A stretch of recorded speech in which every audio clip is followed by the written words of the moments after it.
The 2021 Toyota Mirai is what I call a reverse catfish. You think it's going to be ugly, but then you meet it and I think I'm in love.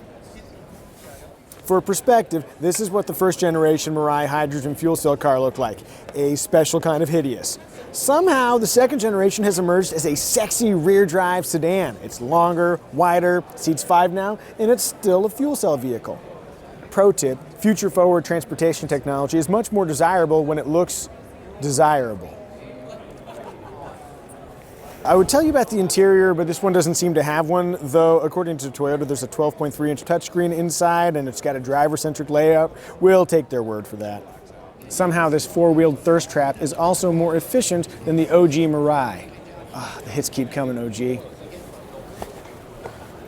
Range is said to extend 30% beyond the current Mirai's 312-mile figure. If you use some basic math, that says that the new Mirai will land right about 405 miles or so. Credit for that improved range can be directed to improved aerodynamics, increased hydrogen storage capacity, and a new second-generation fuel cell stack.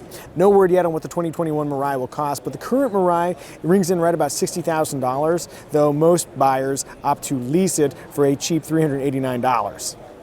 All I know is that with this thing waiting in the wings, it's going to take a hell of a deal to move any of those residual first-gen Mirais. The 2021 Toyota Mirai arrives in dealerships in late 2020. Jeepers, it sure is sexy.